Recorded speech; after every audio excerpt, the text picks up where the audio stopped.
আছেন নাকি? অনেক মানুষের সমর্থন পাচ্ছি। মানে আমরা তো বুলিং এর কথা বললাম বা হুমকির কথা বললাম। এটির বাইরেও আসলে মানুষ চায় যে সাহসী প্রতিনিধিত্ব আসুক এবং সত্য সুন্দর নিয়ে মানুষ কথা বলুক। এবং মানে অশিক্ষা, কুসংস্কার, মৌলবাদ, সহিংসতা এগুলির বিরুদ্ধে আহ, তরুণরাই আসলে সাহসী পদক্ষেপটি নিক। তো সেই জায়গা থেকে সারা দেশ থেকে অনেক সমর্থন পাচ্ছি, অনেক ভালোবাসা পাচ্ছি। আর নিজেদের মানুষের থেকেও অনেক সাপোর্ট পাচ্ছি। তো এই এই দিক থেকে খুবই পজিটিভ। নারী নিরাপত্তা আমার অন্যতম কনসার্নের বিষয়। মানে এটা তো অনুভব করছি একদম জন্ম থেকেই যে নারী হিসেবে আসলে কোন কোন বিষয় থেকে বঞ্চিত হয়েছি, বা আমি হয়তো যে প্রতিবন্ধকতা নিজের যোগ্যতায় কাটিয়ে উঠেছি বা নিজের কি বলবো নিজের স্ট্রাগল দিয়ে কাটিয়ে উঠেছি, অনেকে হয়তো সেই পরিবেশটি পাচ্ছেন না বা সেটি করতে পারছেন না।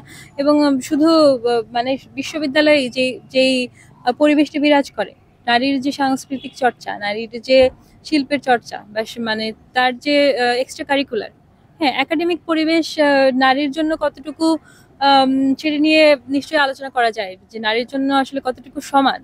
বাট আবাসন মানে যখন মানে তাদের আবাসন ব্যবস্থা ঠিক নেই, তাদের স্বাস্থ্য ব্যবস্থা ঠিক নেই, সে কি একাডেমিক্যালি আসলে একজন পুরুষের সমান পারফর্ম করতে পারবে কিনা?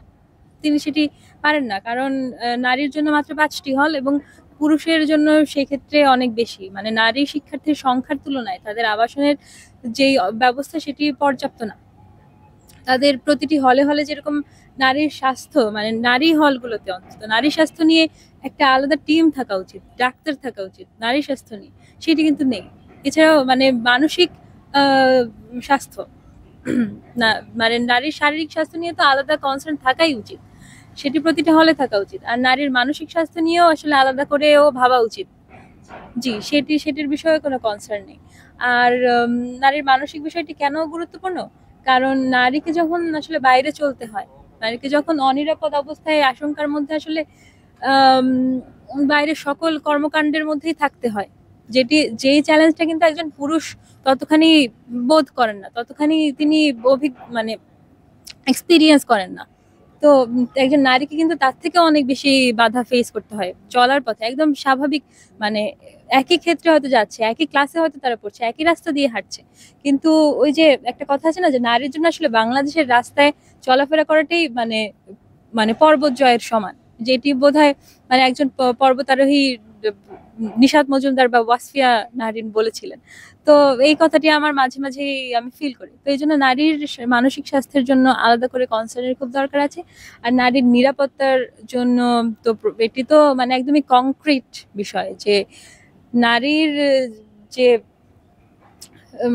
নারীর যে মানে দিনে রাতে সবসময় এই ক্যাম্পাসটি নারীর জন্য নিরাপদ হবে। বহিরাগত মানুষ যে কেউ এসে এবং যে কোনো রাজনৈতিক দলের মানুষ এসে আসলে নারীর কে অনিরাপদ করে তুলবেন না, তার তার পারমিশন ছাড়া তার ছবি তুলবেন না, তাকে আসলে 2টা কোটি উক্তি করে চলে যাবেন না এবং তার গায়ে হাত দিবেন না, তাই না, তাকে ইভটিজিং করবেন না।